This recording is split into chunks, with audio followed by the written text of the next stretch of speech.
వృషభ రాశి వారికి 1, 2, 3 తేదీల్లో జరగబోయేది తెలిస్తే ఖచ్చితంగా ఆశ్చర్యపోతారండి. ఒక రకంగా చెప్పాలంటే గనక మీరు నక్కతోక తొక్కినట్టే అండి. మీకు విపరీతమైన అదృష్టం పట్టబోతుంది. మీరు పట్టిందల్లా బంగారంలాగా మారబోతుంది. మీరు చేసే ప్రతి పని కూడా సక్సెస్ అవుతుందని చెప్పొచ్చు. అలానే కాకుండా ముఖ్యంగా చెప్పాలంటే గనక ప్రతి పనిలో కూడా మీరు చక్కగండి అంటే చాలా వరకు కూడా మీరు ఏ పని చేసినా కానీ అంతగా కలిసి రాక ఇబ్బంది పడతారు, బాధపడతారు కదా. కానీ ఇప్పుడు అలా కాదండి. ఏ పని చేసినా కానీ బాగా కలిసి వస్తుంది. ఇబ్బందులు తగ్గిపోతాయి. చాలా వరకు కూడా మీకు ఏంటంటే గనక ఇంకా మంచి రోజులు ప్రారంభమయ్యాయి. ఒక రకంగా చెప్పాలంటే గనక గోల్డెన్ టైం అని చెప్పొచ్చండి. అనుకున్నట్టుగా మీ లైఫ్ ఉంటుంది. అనుకున్న పనులన్నీ కూడా జరిగి తీరుతాయి. అలానే కాకుండా ఏంటంటే మీ జీవితంలో అంటే కొన్ని మార్పులు కూడా జరుగుతాయని చెప్పొచ్చు. ఈ 3 రోజులు కూడా ఎలా ఉండబోతుంది, ఏం జరగబోతుంది, అలానే కాకుండా ముఖ్యంగా చెప్పాలంటే గనక ఒక స్త్రీ మీ జీవితాన్ని ఏంటంటే గనక నాశనం చేయాలని చూస్తుంది. ఆ స్త్రీ ఎవరు, ఎందుకు ఇలా మీ మీద పగబట్టింది, ఇదంతా కూడా ఏంటంటే కనుక ఇప్పుడు ఈ వీడియోలో మనం క్లుప్తంగా తెలుసుకుందాం. వీడియోని చివరి వరకు చూడండి. నచ్చితే లైక్ చేయండి. కొత్తగా చూస్తున్నట్టయితే సబ్స్క్రైబ్ చేసుకోండి. ఇక వృషభ రాశి వారి గురించి కనుక మనం చూసుకున్నట్టయితే వృషభ రాశి వారి గుణగణాలు చాలా చక్కగా ఉంటాయండి. చాలా మంచి వ్యక్తులు అనమాట.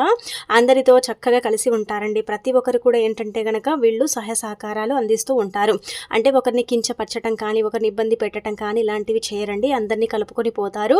చాలా అందమైన మనసు ఉంటుందన్నమాట. మనసులో భేదభావాలు ఉండవండి. అందరూ సమానమే. అందరూ అంటే ఒకటేలాగా చూసుకుంటూ ఉంటారనమాట. ఒకరిని ఎక్కువ చేసి మాట్లాడటం, ఒకరిని తక్కువ చేసి మాట్లాడటం ఇలాంటి వీళ్లకు రావు, చెయ్యరు కూడా అని చెప్పొచ్చు. ఇక ఆ తర్వాత ఇంకొకటి కనుక మనం చూసుకుంటే వృషభ రాశి వారికి ఇప్పుడు మనం కనుక పరిశీలించుకుంటే చాలా అద్భుతమైన ఫలితాలు అయితే రాబోతున్నాయి. వీరి కష్టాలన్నీ కూడా పోతాయండి. వీళ్ళ కష్టాలంటే కనుక నార్మల్గా ఇన్ని రోజులు మీరు కష్టాలు పడ్డారు కదా, చాలా బాధలు అనుభవించారు కదా. ఏ పని చేసినా కానీ పెద్దగా కలిసి రాక ఆ పనులు పెండింగ్లో పడిపోయి ఆ పనుల వల్ల మీరు చాలా సఫర్ అయిపోయారు, చాలా ఇబ్బంది పడిపోయారు. ఎవరికి మీ బాధ, మీ యొక్క ఇబ్బంది, కష్టం అనేది చెప్పుకోకుండా చాలా వరకు కూడా అండి సఫర్ అవుతున్నారు కదా. అలాంటి వాటి నుంచి మీరు ఇప్పుడు బయటపడబోతున్నారండి. చేసే పనుల్లో ఆటంకాలు లేకుండా ఆ పనులు సాగిపోతాయండి, చక్కగా ముందుకు వెళతాయి. వృత్తిపరంగా చాలా చక్కగా ఉండబోతుందండి. వృత్తిపరంగా బాగా కలిసి వస్తుంది. వ్యాపార పరంగా కూడా బాగా కలిసి వస్తుంది. మంచి శుభవార్తలు వినే అవకాశం అయితే కనిపిస్తుంది అనమాట. శుభవార్తలు అంటే పెద్ద పెద్ద వస్తావని ఎక్స్పెక్ట్ చేయకండి. చిన్న చిన్న శుభవార్తలు అయితే వింటారనమాట. ఇక అలానే కాకుండా ఏంటంటే కనుక కొత్తగా బిజినెస్ స్టార్ట్ చేసే వాళ్ళకు కూడా చక్కగా ఉండబోతుందని చెప్పొచ్చు. ఇటు మనం గమనించుకుంటే వృత్తి, వ్యాపారం, ఉద్యోగపరంగా బాగుంటుందన్నమాట. బాస్ నుంచి మంచి ప్రశంసలు అందుకోవటం కానీ, బాస్ నుంచి మంచి అంటే మాటలు అనిపించుకోవటం కానీ, అలానే కాకుండా పెండింగ్లో ఉన్న పనులు పూర్తి చేయటం ఇదంతా కూడా చేస్తారు. ఏదైనా పని చేయాలంటే ఆ పని ఏంటంటే కనుక రండి 10 సార్లు ఆలోచించి మొదలు పెడతారు. ఒకసారి మొదలు పెడితే మాత్రం పట్టుదలతో ఆ పనిని కంప్లీట్ చేస్తారండి. కానీ కొంతకాలంగా ఏంటంటే కనుక ఏదైనా పని చేయాలంటే పెద్దగా ఇంట్రెస్ట్ రాకపోవటం, ఏ పని చేసినా కానీ కలిసి రావట్లేదని కొంచెం ఏంటంటే కనుక బాధపడటం ఇలాంటివి జరుగుతున్నాయి కదా. ఇలాంటివి జరగకుండా ఉండటానికి కూడా ఎక్కువగా అవకాశం ఉంటుందని చెప్పొచ్చు.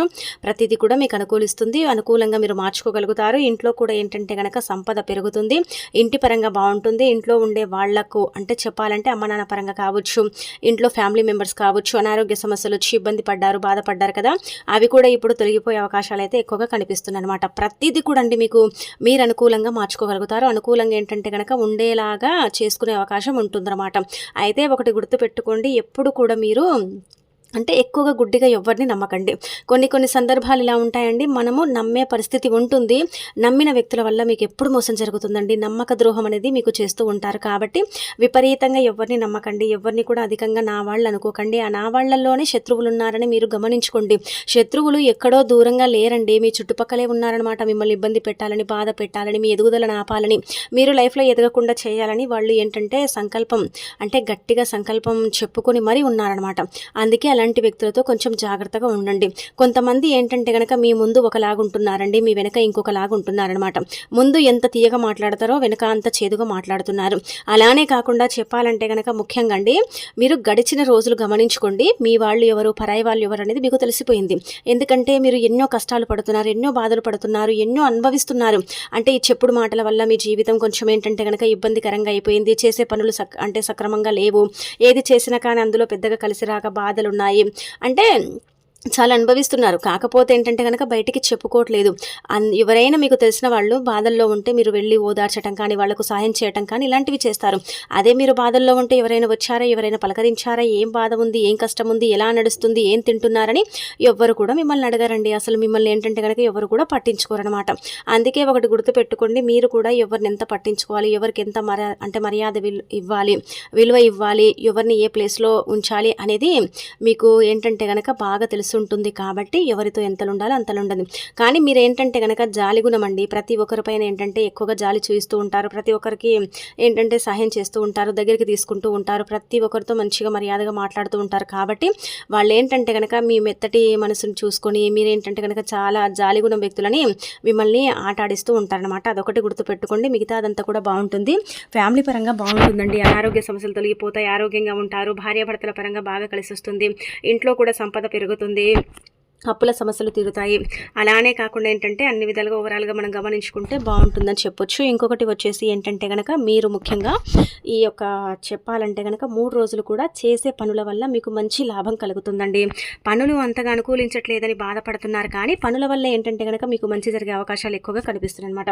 పనుల పరంగా ఏంటంటే కనుక ప్రతి ఒక్కటి కూడా మీకు చక్కగా ఆపర్చునిటీస్ వస్తాయి. ఉద్యోగం లేని వారికి 100% ఉద్యోగం వస్తుందండి, గుర్తుపెట్టుకోండి. సంతానం లేని వారికి సంతానం కలుగుతుంది. ప్రేమ పెళ్ళి అంటే ఒప్పించే అవకాశం ఉంటుంది. మీరు ఇష్టపడ్డ వ్యక్తులు ఏంటంటే కనుక దూరం అయ్యారు కదా మీ లైఫ్లో, మళ్ళీ వాళ్ళు ఏంటంటే కనుక మీ లైఫ్లోకి ఎంటర్ అవ్వబోతున్నారు. దానివల్ల కూడా మీకు హ్యాపీనెస్ అనేది ఉంటుంది. ఇది మీకు ఒక పెద్ద కోరిక అని చెప్పొచ్చు.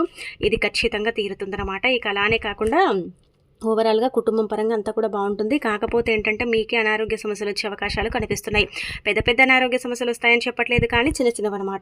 సమయానికి ఆహారం తీసుకోక, కంటి నిండా నిద్ర లేక, ఎప్పుడు చూసినా ఏదో ఒక ఆలోచన, ఏదో ఒక బాధ, మనసులో దిగులు, ఇలా ఏంటంటే కనుక ప్రతి ఒక్కటి కూడా మీకు ఏంటంటే కనుక చెప్పుకోలేని బాధలండి. చాలా వరకు కూడా కష్టపడే తత్వం అనేది అధికంగా ఉంటుంది. కష్టపడాలి, లైఫ్లో ఎదగాలి, నేను అనుకున్న గోల్ని రీచ్ అవ్వాలి, నాకు జీవితంలో ఎప్పుడు కష్టాలి, ఏ రోజు కూడా నేను ఆనందంగా సుఖంగా సంతోషంగా ఉన్న రోజులు లేవు. అలానే కాకుండా అంటే ఉండేవాళ్ళు ఉన్నారండి. కాకపోతే ఏంటంటే కనుక అధికంగా వృషభ రాశి వారు ఏంటంటే కనుక ఎద్దు కదా, వృషభం అంటే వృషభం ఎద్దు కాబట్టి ఎద్దు ఎలా కష్టపడుతుందండి, పొలం దున్నుతుంది, ఎంత కష్టాన్నైనా అదేంటంటే కనుక భరిస్తుందన్నమాట. ఆ విధంగానే ఏంటంటే వృషభ రాశి వారు కూడా అదే విధంగా భరిస్తూ ఉంటారు. కానీ చెప్పుకోరండి. నిజం చెప్పాలంటే కనుక చెప్పుకోకుండా ఏంటంటే కనుక మనసులోనే దాచుకొని కష్టపడుతూ ఉంటారు. అయినా కష్టానికి తగ్గట్టుగా ప్రతిఫలం లభిస్తుందండి. ఇక్కడ మనం చూసుకుంటే ఏంటంటే కనుక మీకు అప్పులు తీరుతాయి. మీరు కూడా అందరిలాగే అప్పులు ఇచ్చే స్థాయికి వెళతారు. రావాల్సిన డబ్బు వస్తుంది. ఒక చీటీ రూపంలో కానీ, ఒక ఫైనాన్స్ రూపంలో కానీ డబ్బు అందుతుంది. అడిగిన వారి నుంచి కూడా సహాయ సహకారాలు, డబ్బు అందే అవకాశం కనిపిస్తుంది. నిన్న మొన్నటి దాకా డబ్బు ఇవ్వంలే అన్న వాళ్ళే మళ్ళీ తిరిగి ఇచ్చే అవకాశాలు ఉంటాయి. చీకొట్టిన వ్యక్తులు అంటే మిమ్మల్ని అవమానించారు కదా, మీరేంటి, మీ స్థాయి ఏంటి అన్నట్టుగా మాట్లాడారు కదా, మీతో కొంతమంది మీతో అవసరాలన్నీ కూడా తీర్చుకొని మిమ్మల్ని దూరం పెట్టి బాధ పెట్టారు కదా, అలాంటి వ్యక్తులండి మీతో మళ్ళీ మాట్లాడతారు. అంటే డైరెక్ట్గా కాకుండా ఇండైరెక్ట్గా మీతో మాట్లాడే అవకాశాలు ఎక్కువగా కనిపిస్తున్నాయి. కాబట్టి మీరేంటంటే కనుక అయ్యో పాపం పోనీలే, మా వ్యక్తులే అంటే మా వాళ్ళే కదా, నా వ్యక్తులే కదా, నాకు సంబంధించిన వారే కదా అని దగ్గరికి తీసుకోకండి. వాళ్ళని ఎంతలో ఉంచాలో అంతలనే ఉంచండి. లేకపోతే చాలా ఇబ్బంది పడతారండి. ఇది ఒకటి గుర్తుపెట్టుకోండి. మళ్ళీ మళ్ళీ మీరు మోసపోతూ ఉంటారు. మళ్ళీ మళ్ళీ మీకు ఇబ్బంది కలుగుతూ ఉంటుంది. ఇది గమనించుకోండి. ఆ తర్వాత వృషభ రాశి వారికి ఏంటంటే కనుక ఈ 3 రోజులు కూడా లక్ష్మీదేవి అనుగ్రహం కలుగుతుందండి. అందుకే మనం చెప్పాం కదా ముందే, సంపద పెరుగుతుంది, ఐశ్వర్యం లభిస్తుంది, అన్ని విధాలుగా కూడా బాగా కలిసి వస్తుంది. ముందే చెప్పాం కదా డబ్బు వస్తుందండి. ఖచ్చితంగా ధనం అనేది వచ్చే అవకాశాలు ఎక్కువగా కనిపిస్తున్నాయి. ధన ద్వారాలు తెచ్చుకుంటాయి. ఆగిపోయిన సంపద పెరుగుతుంది. ధనానికి లోటు ఉంది, బాగా డబ్బుకి ఏంటంటే కనుక లోటు ఉంది. ఏదైనా పని చేస్తే అందులో కలిసి రాదు. డబ్బు పరంగా ఏంటంటే కనుక నష్టం. చేతి నిండా డబ్బు ఉన్నట్టు అనిపిస్తుంది, కానీ అదేంటంటే నీళ్ళలాగా ఖర్చు అయిపోతుంది. డబ్బు కోసం మేము చాలా ఇబ్బందులు పడతామండి, బాధపడతామండి అనుకుంటున్నారు కదా, అలాంటి వాళ్ళకి ఆ బాధ, ఆ యొక్క ఇబ్బంది ఇప్పుడు తొలగుతుందండి. లక్ష్మీదేవి అనుగ్రహం కలుగుతుంది. మీకు గ్రహాలన్నీ కూడా అనుకూలిస్తున్నాయి. గ్రహస్థితి అంతా కూడా బాగుంటుంది. కాబట్టి మీకేం పెద్దగా ప్రాబ్లమ్స్ అయితే లేవు. ధనానికి సంబంధించిన అంత ప్రాబ్లమ్స్ లేవు. సమయానికి డబ్బు అందుతుంది. కష్టపడ్డ దానికి ప్రతిఫలం కూడా దక్కుతుంది. అన్ని విధాలుగా కూడా బాగుంటుంది. ఇక అన్ని విధాలుగా కూడా మీకు బాగా కలిసి వస్తుందని చెప్పొచ్చు. ఇక అనంతరం వచ్చేసి ఏంటంటే అమ్మవారి అనుగ్రహం కలుగుతుంది. కాబట్టి 3 రోజుల్లో కూడా గుర్తుపెట్టుకోండి, చక్కగా మీరు లక్ష్మీదేవిని పూజించండి. అమ్మవారిని ఎంత పూజిస్తే అంత మంచిదనమాట. అంత మంచి ఫలితాలు అయితే ఉంటాయి. కాబట్టి మీరు ఖచ్చితంగా లక్ష్మీదేవిని పూజించండి. ఇక అనంతరం వచ్చేసి ఒక స్త్రీ అండి, కావాలని ఈ స్త్రీ ఏంటంటే మీకు బద్ధ శత్రువు అండి. ఈమె మీకు తెలిసే ఉంటుంది. ఈమె వల్ల మీరు చాలా నష్టపోతున్నారు, ఇబ్బంది పడిపోతున్నారు, అలానే కాకుండా బాధపడుతున్నారు. ఈ స్త్రీ ఏంటంటే కనుక మీ అడుగుల్ని గమనిస్తుంది. మీరు ఎక్కడికి వెళుతున్నారు, ఏం చేస్తున్నారు, అలానే కాకుండా ఎదుగుతున్నారు కదా, లైఫ్లో ఎదగకుండా చెయ్యాలి అన్నట్టుగా కంకణం కట్టుకొని కూర్చుందండి. మీ ముందు బాగా నటిస్తుందండి. మీ మీ మనిషి అనమాట, బయటి వాళ్ళు కూడా కాదు, మీకు తెలిసిన వాళ్ళే అనమాట. మీకు తెలిసిన వాళ్ళే ఏంటంటే కనుక మిమ్మల్ని ఇబ్బంది పెడతారండి. బయటి వాళ్ళు ఎవరు కూడా మిమ్మల్ని బాధ పెట్టరు. ఎందుకంటే వాళ్ళ గురించి పెద్దగా మన గురించి వాళ్ళకు తెలిసుండదు. మన వాళ్ళే ఏంటంటే కనుక మన మీద కుళ్ళు కుతంత్రాలతో రగిలిపోతూ ఉంటారు. లైఫ్లో వాళ్ళు ఎదగకూడదు, మనం కూడా ఎదగకూడదు. మనం పాడైపోతే వాళ్ళు సంతోషిస్తారు. అదే వాళ్ళు పాడైపోతే మనం ఏమంటాం, అయ్యో పాపం అన్నట్టుగా మనము ఇలా ట్వీట్ చేస్తూ ఉంటాం. కానీ వాళ్ళు అలా కాదు, బాగైంది అన్నట్టుగా ఏంటంటే కనుక ఇలా చేస్తూ ఉంటారు కదా. అయితే ఈ స్త్రీ ఏంటంటే కనుక మీకు సంబంధించిన స్త్రీని అండి. ముందుగా ఏంటంటే కనుక డబ్బుతో స్టార్ట్ అయ్యి ఈమె ఏంటంటే కనుక చాలా వరకు కూడా ఏంటంటే మిమ్మల్ని ఇబ్బంది పెట్టాలని చూస్తుంది. మీరు అడిగింది ఇవ్వరు, మీరు అడిగింది చేయరు, కాబట్టి మీరు చెడ్డవాళ్ళు. ఒకవేళ ఆమె అడిగినట్టు ఏంటంటే కనుక డబ్బు ఇచ్చినా, లేదంటే కనుక ఆమె అడిగినట్టు మిమ్మల్ని ఆమెకు సపోర్ట్ చేసినా మీరు మంచి వాళ్ళు అనమాట. ఈ విధంగా ఏంటంటే ఆమె ఆట ఆడుతుంది, కాబట్టి ఆమెతో కొంచెం జాగ్రత్తగా ఉండండి. ఈ స్త్రీ వల్ల మీకు నష్టం ఖచ్చితంగా కలుగుతుంది. ఈ స్త్రీ వల్ల మీరు ఖచ్చితంగా మోసపోతారు. అది వ్యాపార పరంగా కావచ్చు, మీరు చేసే ఏదైనా వ్యాపార పరంగా కావచ్చు, లేదంటే నార్మల్గా మీకు సంబంధించిన ఫ్యామిలీ మెంబర్స్గా కావచ్చు, మీరు మోసపోయే అవకాశాలు అయితే ఎక్కువగా కనిపిస్తున్నాయి. ఆ స్త్రీ ఏంటంటే కనుక ఒక రకంగా చెప్పాలంటే కనుక 6 లెటర్ అండి. 6 లెటర్ స్త్రీతో ఏంటంటే కనుక మీరు చాలా బాధపడతారండి, చాలా ఇబ్బంది పడతారు. కాబట్టి ఒకటి గుర్తుపెట్టుకోండి, ఆమెతో ఎంత జాగ్రత్తగా ఉంటే అంత మంచిది, లేకపోతే మీకు ఇబ్బంది తప్పదని చెప్పొచ్చు. మీ ముందు మంచిగా నటించి మీ వెనక మీ గోతులు తీసి మిమ్మల్ని చాలా వరకు కూడా నిందలు వేసి నలుగురిలో నవ్వుల పాలు చేయాలని చూస్తుంది. అనుమానం సృష్టిస్తుందన్నమాట. లేని దగ్గర అనుమానాన్ని సృష్టించే అవకాశాలు ఉంటాయి. కాబట్టి కొంచెం జాగ్రత్త. నార్మల్గానే మీకు ఏంటంటే ఈ మధ్య కోపం ఎక్కువగా వస్తుందండి. గట్టిగా అరవటం, కోపం ఎక్కువగా తెచ్చుకోవటం, పని ఒత్తిడి వల్ల, ఇదంతా కూడా పని ప్రెషర్ వల్ల, పని పెరిగిపోవటం వల్ల, అలసిపోవటం వల్ల, చాలా వరకు కూడా ఏంటంటే కనుక మీ బాడీ మీకు సపోర్ట్ చేయకపోవటం వల్ల చేసి రెక్కలు ముక్కలయ్యాయి. కాబట్టి బాగా ఏంటంటే కనుక లైఫ్లో అలసిపోతున్నారు. రెస్ట్ తీసుకుందామంటే మాకు రెస్ట్ లేకుండా పోయింది మా లైఫ్లో అని బాధపడుతున్నారు కదా. దానివల్ల ఏంటంటే కోపం అధికంగా వస్తుంది. అదొకటి కంట్రోల్ చేసుకోండి, మిగతా అదంతా కూడా బాగుంటుందండి. నిజం చెప్పాలంటే కనుక ఎలాంటి ఇబ్బంది అయితే ఉండదు. ఇక తర్వాత ఏంటంటే కనుక గుడ్డిగా ఎవరిని నమ్మి మీ పర్సనల్ విషయాలను షేర్ చేసుకోకండి. ఫ్రెండ్స్తో ఉన్నప్పుడు కూడా మీ ఎలాంటి పర్సనల్ విషయాలను ఏంటంటే కనుక షేర్ చేసుకోకండి. దానివల్ల కూడా మీకు ఏంటంటే ఇబ్బంది కలుగుతుంది. అదొకటి గుర్తుపెట్టుకోండి. ఓవరాల్గా చూసుకుంటే చిన్న సమస్యలు ఉన్నాయి, మరీ అంత పెద్ద సమస్యలు లేవు. మీకు ఈ 3 రోజులు కూడా 1, 2, 3 తేదీల్లో బాగా కలిసి వస్తుందండి. మీకు పోయిన రోజుల కంటే కూడా ఇప్పుడు వచ్చే రోజులు బాగున్నాయండి. నిజం చెప్పాలంటే కనుక మీ యొక్క గోల్డెన్ టైం అనేది స్టార్ట్ అయిందనమాట. అన్నీ కూడా మంచిగా జరుగుతాయి. అన్ని విధాలుగా కూడా మీకు మంచి జరుగుతుందని చెప్పట్లేదు. కొన్ని చిన్న సమస్యలు ఉన్నాయి, మధ్యలో పెద్ద సమస్యలు కూడా వస్తాయి. కాకపోతే ఏంటంటే కనుక పోయిన లైఫ్ కంటే కూడా ఇప్పుడు వచ్చే లైఫ్ కొంచెం బెటర్ అని చెప్పొచ్చు. ఒక 60% మీకు ఏంటంటే కనుక నిజం చెప్పాలంటే బాగుంటే, ఒక 40% బాగాలేదండి. ఒడిదుడుకులు, ఏదైనా చేస్తే కలిసి రాకపోవటం, అలానే కాకుండా ఏదైనా ప్రారంభిస్తే అది జరగకపోవటం, ఇలా ఈ చిన్న సమస్యలు వస్తూ ఉంటాయి. కానీ ఏం కాదు, అమ్మవారి అనుగ్రహం ఉంది కాబట్టి సంపద ఏదో ఒక రకంగా వస్తుంది. ఒకటి గుర్తు పెట్టుకోండి, ఎన్ని కష్టాలు ఉన్నా కానీ దైవానుగ్రహం ఉంటే ఆ కష్టాలు తీరుతాయి. భగవంతుడు ఏంటంటే కనుక మనుషులని పరీక్షిస్తూ ఉంటాడు. ఎంత కష్టాన్ని అనుభవిస్తాడు అన్నట్టుగా ఏంటంటే కనుక ఎప్పుడూ పరీక్షిస్తూ ఉంటాడు.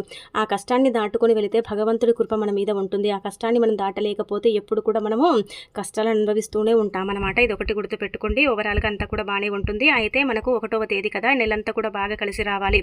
ఎలాంటి ఇబ్బందులు ఉండకూడదు, బాధలు ఉండకూడదు, సమస్యలు రాకూడదు. చాలా వరకు కూడా ఎప్పుడే మేము ఇబ్బందులను ఎదుర్కొంటున్నాం అనుకుంటున్నారు కదండి. అలాంటి వాళ్ళు ఏంటంటే కనుక ఈ చిన్న పరిహారం చేసుకుంటే నెలంతా కూడా బాగా కలిసి వస్తుందండి. ఎలాంటి ఇబ్బంది అనేది ఉండదని చెప్పొచ్చు. కాబట్టి ఏం చేయండి అంటే కనుక గుర్తుపెట్టుకోండి, మీరు ముఖ్యంగా ఈ చిన్న పరిహారం చేస్తే మీ మీద కనుదిష్టి, నరదిష్టి కూడా ఉందండి. ఈ దిష్టి వల్లనే ఏంటంటే కనుక మీరు చాలా వరకు కూడా భరించలేని సమస్యల్ని ఎదుర్కొంటున్నారు. భరించే శక్తి కోల్పోతున్నారనమాట. అందుకే మీరు ఈ పరిహారం అయితే ఖచ్చితంగా చేసుకోండి. 1వ తేదీ రోజున ఏంటంటే కనుక 4 కర్పూర బిళ్ళలు తీసుకోండి. హారతి ఇస్తాం కదా, ఆ 4 కర్పూర బిళ్ళలు తీసుకోండి. ఈ కనుదిష్టి పోయి నెలంతా కూడా బాగుండాలి, ఎలాంటి ఇబ్బందులు ఉండకూడదు, చేసే పనుల్లో ఆటంకాలు రాకూడదు, అద్భుతమైన ఫలితాలు ఉండాలి, మా జీవితం మారాలని సంకల్పం చెప్పుకొని 4 కర్పూర బిళ్ళలు 7 సార్లు తల చుట్టూ ఎడమ చేతిలో పట్టుకొని తిప్పి ఆ తర్వాత గుమ్మం బయట పెట్టి కాల్చండి. గుమ్మం లోపల పెట్టి కాల్చకండి, ఇంటి బయట పెట్టి కాల్చండి. ఒకవేళ ఇంట్లో చేసుకోలేమంటే మీ డాబా పైన, లేదంటే కనుక మీ బాల్కనీస్ ఇలా ఉంటాయి కదా, అక్కడ కూడా మీరు పెట్టేసి కాల్చొచ్చు. అలా కాల్చడం వల్ల కూడా ఇవన్నీ బాధలు పోతాయని చెప్పొచ్చు. కాబట్టి ఇది కూడా చేసుకోండి. ఇక ఆ తర్వాత ఇంకొకటి ఏంటంటే కనుక చెప్పాలంటే 1వ తేదీ కదా, నెలంతా కూడా బాగుండాలి, ఎలాంటి ఇబ్బందులు ఉండకూడదంటే ఆవుకు ఆహారం తినిపించండి. ఆవుకు ఏంటంటే కనుక పచ్చగడ్డి కానీ, తోటకూర కానీ, వంకాయలు కానీ, టమాటాలు కానీ, మీకు అందుబాటులో ఉండే వస్తువులు ఏవైనా సరే ఆవుకు పెట్టవచ్చు. అయితే మీరు గుర్తుపెట్టుకోండి, మీ ధనద్వారాలు తెచ్చుకొని ధనం రావాలంటే ఆవు నుజ్జు భాగాన కుడి చేతితో తాకితే అయితే ధన ద్వారాలు అనేవి యాక్టివేట్ అవుతాయి, అంటే తెచ్చుకుంటాయి. ఈ గీతలు అనేవి ఏంటంటే మూసుకుపోయినప్పుడు ఎంత కష్టపడ్డా కానీ డబ్బు అనేది రాదు. ఒకవేళ ఆ గీతలు చక్కగా కనిపిస్తున్నట్టు అరిచేతుల్లో ఉంటే తప్పకుండా అండి మనం పెద్దగా కష్టపడకపోయినా ధనం వస్తుంది. అవి చెడిపోయినా అవి మూసుకుపోయినా ఏంటంటే కనుక డబ్బు అనేది రాదు. కాబట్టి ఏంటంటే కనుక అవి చక్కగా ఉండాలంటే ఆవు నుడి భాగాన కుడి చేతితో తాకండి. అలానే తోక భాగాన పొట్ట భాగాన కూడా తాకి నమస్కారం చేసుకుంటే బాగుంటుందండి. 3 రోజులు ఎలాంటి ఇబ్బంది అనేది లేకుండా, అంటే 3 రోజులనే కాదు నెల మొత్తం ఎలాంటి ఇబ్బంది లేకుండా చక్కగా ఏంటంటే కనుక చేసే పనుల్లో ముఖ్యంగా ధనానికి సంబంధించి ఎలాంటి ఒడిదుడుకులు ఉండవు.